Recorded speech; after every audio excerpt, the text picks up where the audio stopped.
Today on the Save Gen Z, I discuss the state of the Canadian military with MP Alex Ruff. And I get very frustrated as a still recent, retired military officer when you have politicians trying to say this is what we need, for equipment for the military, for example. No, that's not the politician's job. A quick other unique thing was when Afghanistan happened and we got involved post 9/11. Recruiting wasn't a problem. We had all sorts of young Canadians, or not even just young, all Canadians. We had people in their early 50s joining the military and trying to become, Wow.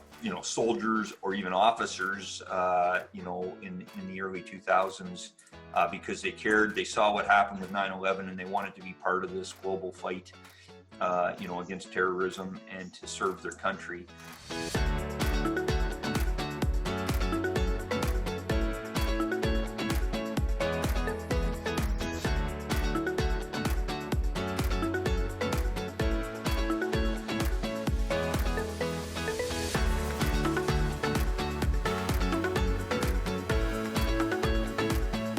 Hi and welcome. Alex Ruff is the Member of Parliament for Bruce Grey Owen Sound, but prior to getting elected in 2019, he spent over 25 years in the Canadian Armed Forces, working his way up to being a colonel. And today, he will be joining me as we discuss the state of the Canadian military and how a conservative government would be better for the Army. Before we get started with our discussion, please subscribe to the channel and consider hitting that notification bell.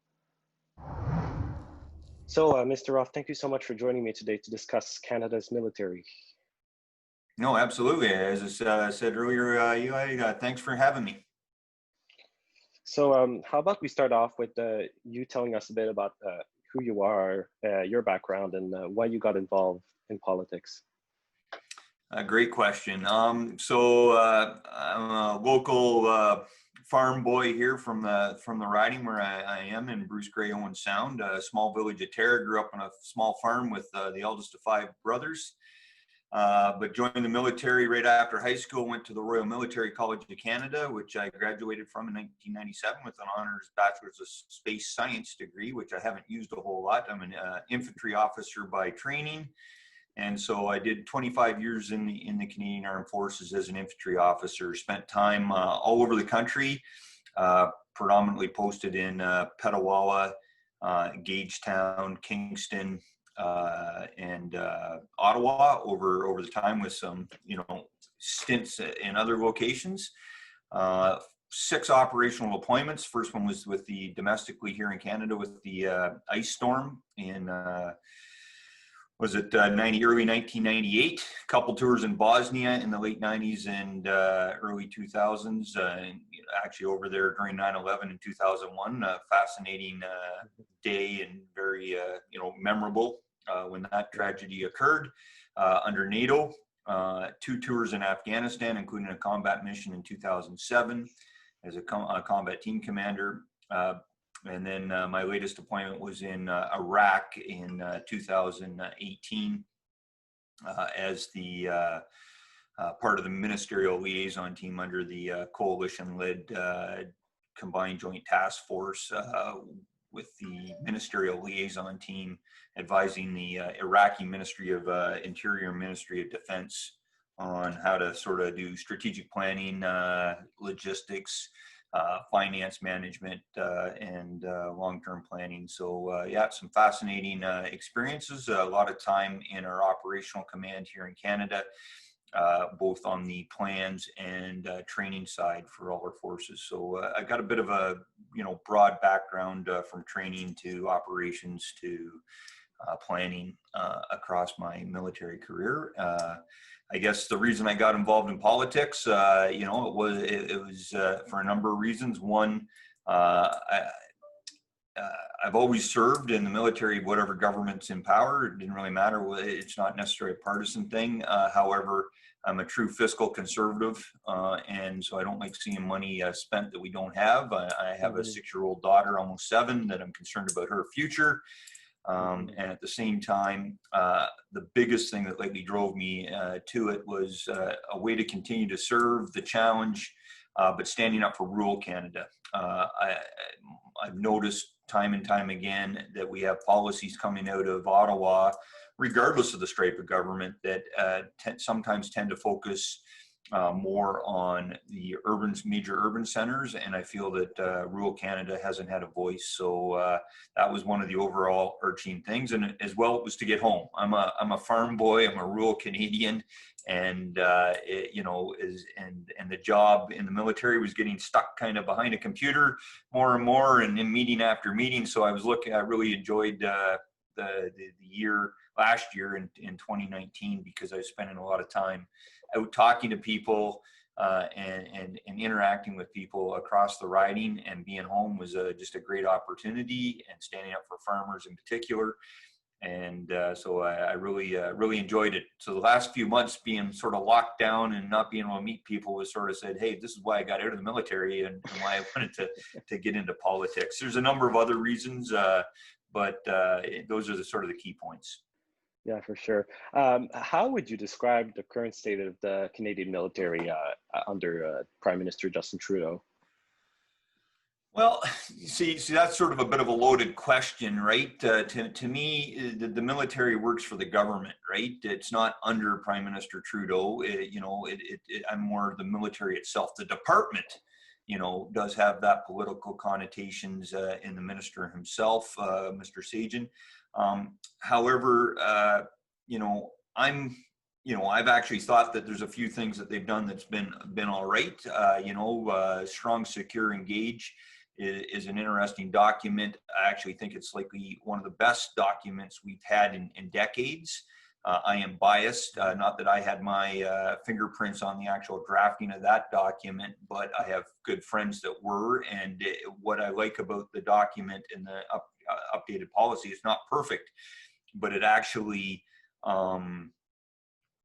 it states clearly what the what the government of Canada expects the military to do, and it doesn't talk about sort of the laundry list of equipment. I get very frustrated as a still recent, retired military officer, when you have politicians trying to say this is what we need, for equipment for the military, for example. No, that's not the politician's job, or the Canadians needs to direct from a foreign policy and from a defense policy perspective. What do we expect our military to do for us from a national interest standpoint, and what are the operational effects that you want it to achieve? And if you describe it that way, the military will then come back to you because they are the experts, and they'll come back to you and say, here's what we can, if you want us to achieve X, here's what we require to do that. And then, of course, then it is the government's decision to say, well, we can't afford that you're asking for, because again, the military, you're never going to find a military officer or somebody in the military say, oh no, we don't want more money, and we don't want more equipment, and we don't want more resources. They'll always ask for more, but in the end, give them their limitations, their constraints, their restraints on what they must do, what they can't do, and what their sort of arcs are, boundaries, and they'll come up with the best recommendations forward. And then the tough decisions get to be made by the government and by the politicians. But that's one of the things that I like. I think the biggest challenge going forward is really a question of almost trust. Do you think this current government, faced with the unbelievable deficit and debt that we are now under as a nation, are they going to actually make sure that the military stays funded appropriately and resourced properly to deal with a very complicated and evolving operating environment that the globe is in? You can see what China is doing in numerous places around the globe. Our closest ally and partner with the U.S. Under the current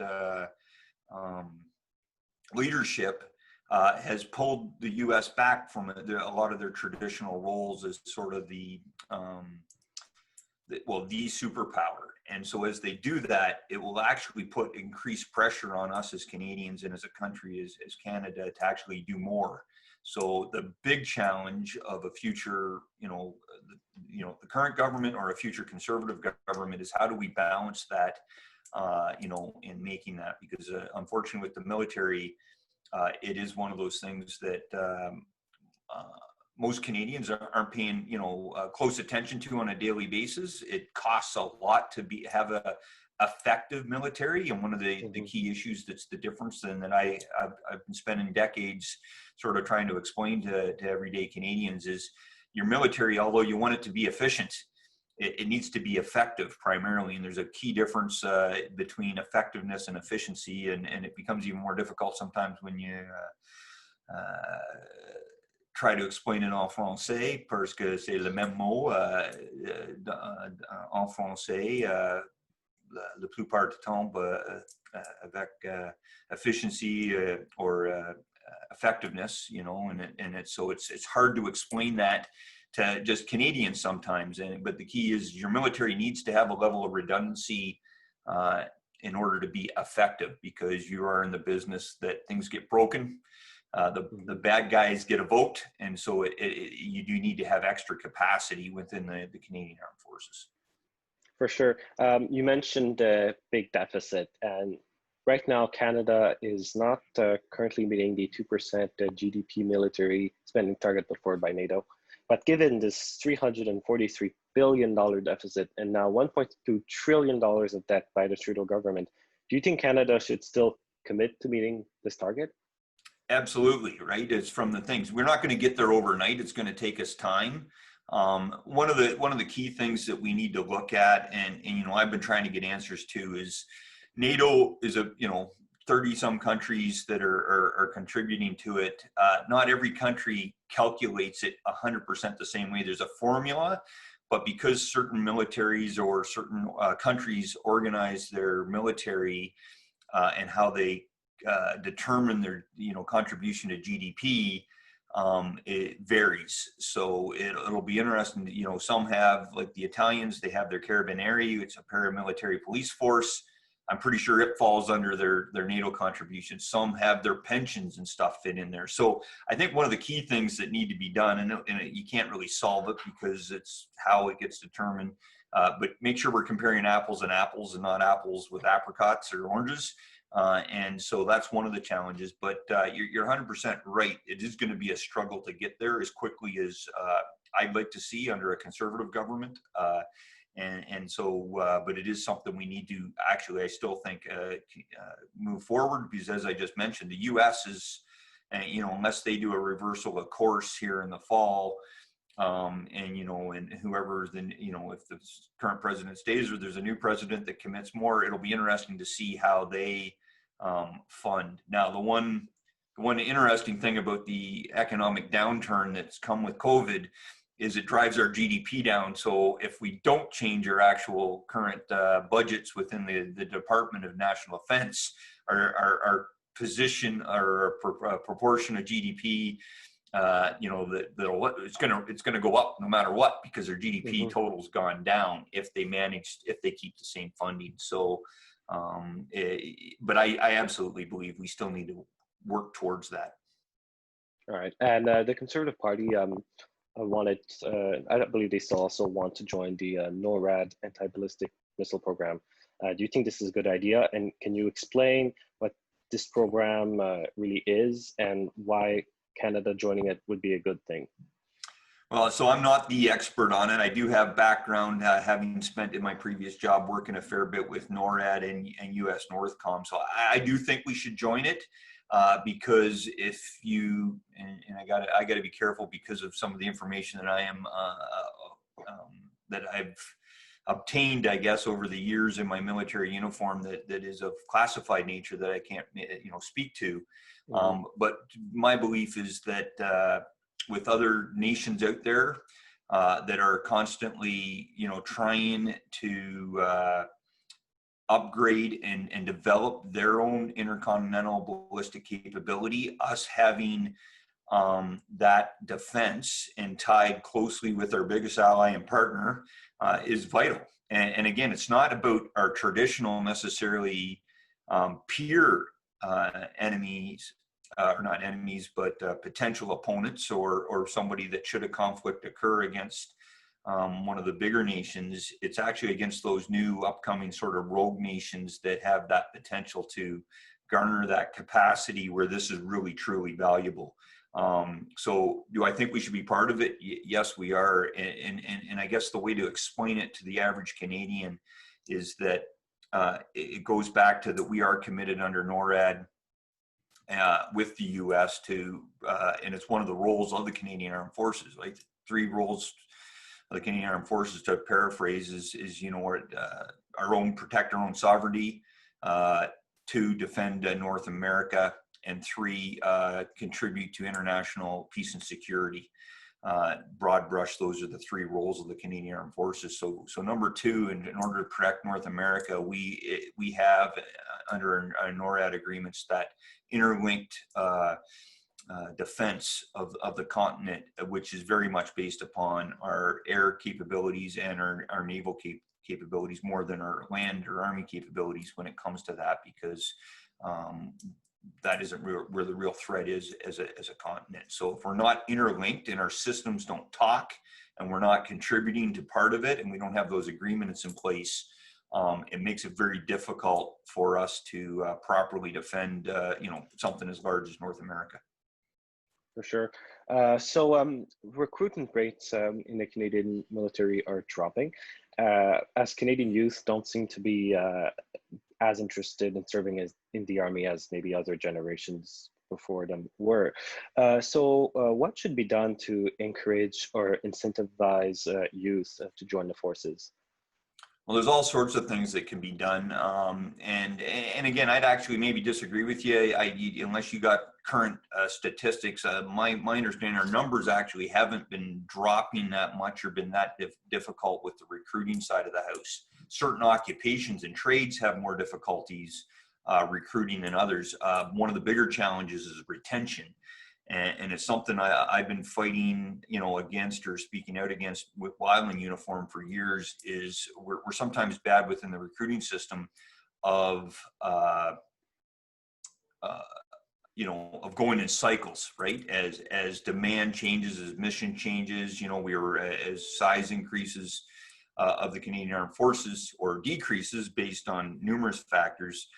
We're bad at sort of turning the tap on for recruiting and then turning it completely off, where you need a steady inflow and outflow ideally, and part of that's based on demographics, within the country, et cetera. But the point is that when you create these bubbles of inflow or influx, and then you shut it off, what it does is it plays havoc with our progression system. It plays havoc with the training system. It puts you got less demand, and then you got greater demand. And so I'm just a big believer. You got to be consistent and recognize that we need that. To speak about how do we attract youth and some of those unique challenges, 100%. One of the things I did, and when I was in uniform, I've been coming back to the area, the greater area throughout Ontario, whenever I come back from deployment, and I've spent years, sometimes some weeks speaking at 7 or 8 different schools, right from kindergarten, almost grade 1, which are always the toughest questions actually, to high schools, and speaking about what the military is. Traditionally, recruiting, it was, as you said, a little bit easier. I think we're actually going to see more people maybe get interested in it with, potentially your generation, as they look at it, because the whole economy is moving to a bit of a niche economy, or what do they call that? What's the word? Yeah, I can't remember. There's a term there that, because certain jobs, there's very few jobs that have that are careers anymore per se, that have pensions, that have that security, and other than the government, right? And well, in reality, the military is an arm of the government, and therefore you have a lot of job security. You get paid very well. You do make a lot of sacrifices, right? I've never viewed the military as a job. it is a profession, it's a career, and people need to be committed to it because we are asking you to make a lot of sacrifices. So I think part of the key thing for recruiting, and I actually started, years ago, and I still haven't finished it. I got a thesis on how do we for a master's program was how do we attract the best of the best.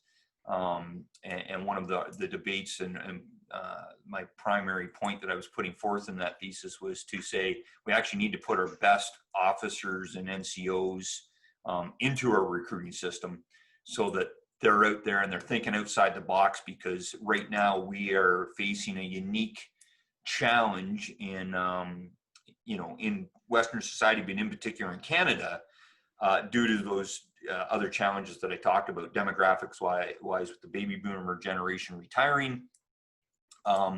All sorts of businesses are looking to attract the brightest and most talented young people into their industry. And so if we don't have a very agile, flexible recruiting system within the Canadian Armed Forces that is recognizing we got to look at the challenges from different angles in order to attract the wide background and diversity, it's a challenge. So hopefully, I actually think we're going to have no problem maintaining the recruiting to some extent. The bigger challenge will be, do we keep them interested? And I'll just give you a quick other unique thing was when Afghanistan happened and we got involved post 9/11, recruiting wasn't a problem. We had all sorts of young Canadians, or not even just young, all Canadians. We had people in their early 50s joining the military and trying to become, soldiers or even officers, in the early 2000s, because they cared. They saw what happened with 9/11 and they wanted to be part of this global fight, against terrorism and to serve their country. And one of the frustrating things was when you actually don't have overseas deployments, and you don't have those opportunities to serve. A lot of Canadians join the military in whatever service so they can get overseas or they can participate in these unique, challenging opportunities. And so when the sort of those deployment opportunities, the combat mission ended, we actually saw a bit of a challenge, and a lot of people retire or leave the military early because they join for that excitement and challenge. So you get a wide swath. There's unique challenges and stuff, but it's like anything. There's no silver bullet to this or one size fits all. You need to have a flexible, agile system in order to attract as many people as possible. Alrighty, that's made a lot of good points, especially with the careers. It's harder and harder for people to find jobs, especially with optimization, and you can't really replace a soldier with a robot. So I think the military is always going to be there for that. So let's talk about the fighter jets now. So Justin Trudeau and his government are currently in the process of ordering new fighter jets, but before these arrive, he will give the Canadian military used Australian jets. Do you think that this is was caused by the Harper's government not acting on the CF-18s, or was this responsibility on the Trudeau government? Well, I don't know. I mean, it's again, I was an Army officer. I wasn't directly involved, so I can't. I don't want to throw the blame necessarily at anything, at any past governments or whatever. I get a kick out of that. Not a kick, but I find it doesn't achieve anything. It should never be about blaming what happened. We're in a situation, we're facing a challenge, and again, it's what I find extremely frustrating about the current government. They want to blame Harper for everything. It's like, well, you've been in power for 5 years. You can blame them for what you started with potentially. You now have 5 years to fix the problem, and for whatever the decisions were. And again, I wasn't part of government, or not, wasn't part of government. I wasn't a politician then, right? So. Do I think the decision to purchase the used Australian jets was the right one? No. I think they should have gone forth and just made a decision. And here's why. Defense procurement, and I got some background in this, not on individual projects per se, but I spent a year on our Land Force Technical Staff program in the early 2000s. It was a year-long program primarily focused on defense management, defense procurement. And one of the challenges you face in the defense industry is equipment. It changes so fast. In inflation within the defense industry, we like to say in general, inflation's 2 to 3% a year for normal things. in aspects of the defense industry is 20% or greater in 1 year. So, for example, if we want to talk planes, ships, whatever, right, and say they cost, whatever, a ship, $1 billion a ship.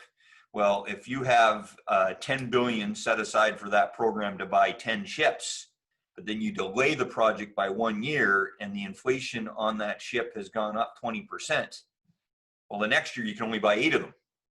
Mm-hmm. Right. So Yeah. that's the problem with every time they delay these projects, and the current government delayed this, the decision, on where they're going forth, and they keep changing the sort of the requirements, etc. Perfection's the enemy of good and good enough. And I think we're really bad at this sometimes as the government on doing this. So am I critical that this current government has not moved ahead with this, a transparent, open competition? 100%, right? Just run the competition, and the best aircraft will win. There's a whole bunch of different factors that do take into place in the competition, but I think if you just do it, it would have been all said and done, and we'd have a new aircraft and not buying used ones that end up just costing us more money. Yeah, for sure. So, in your view, why would the Canadian military be better off under a next future Conservative government? Well, I just think because we're not going to, a Conservative government's not going to, let it go by, right? We saw what happened the last time when we were in this sort of in the 90s under Chrétien, and what they did when the Liberal solution to balance the books sort of was, and it was to cut and gut the military, right, and not get the funding there. And so as General Hillier, a former CDS, quoted, it was referred to as the decade of darkness. So we need a conservative government that's going to be willing. You saw what they were able to achieve during the Afghanistan conflict with, proper procurement or fast procurement too, when it was absolutely needed. And I just think that a conservative government's not going to, they're going to follow through on their commitments, right? And if they can't, and as I said, the struggle it's going to be now is, regardless of who's in government, which party, is finding that, we're in a unique situation. So, but as I laid out earlier in this interview, the world's not getting simpler. In fact, the case should be made that we need to actually be funding our military more in order to move forward and face the unique challenges that the sort of volatility of the globe is presenting to us as a nation. So I think we need to, really do that. And I trust the government, or not the government. I trust our party, the Conservative Party, to be the best ones to lead that, and maintain that, and not just look at it as the easiest place to cut money moving forward. Absolutely. So to finish off, how is your previous experience working in the military? What kind of skill set or lessons has that brought to you in your life now as an MP, and how does that influence also your judgment and your decision making as a member of Parliament? Well, the great thing about being a military, within the military, is you're exposed to constant things. You're constantly learning. Our education or training system within the Canadian Armed Forces actually gives us these unique opportunities. Not a lot of other organizations or even private businesses. So we have a progression system. We have training opportunities. But it's really the greatest thing that I loved about it, and why it made it tough to sort of leave, was every couple of years we change jobs. You're challenging yourself, you're learning new things. And the military gives you that ability to grow personally and to put you into positions and look at things. My overseas deployments in particular have allowed me to see how other countries work.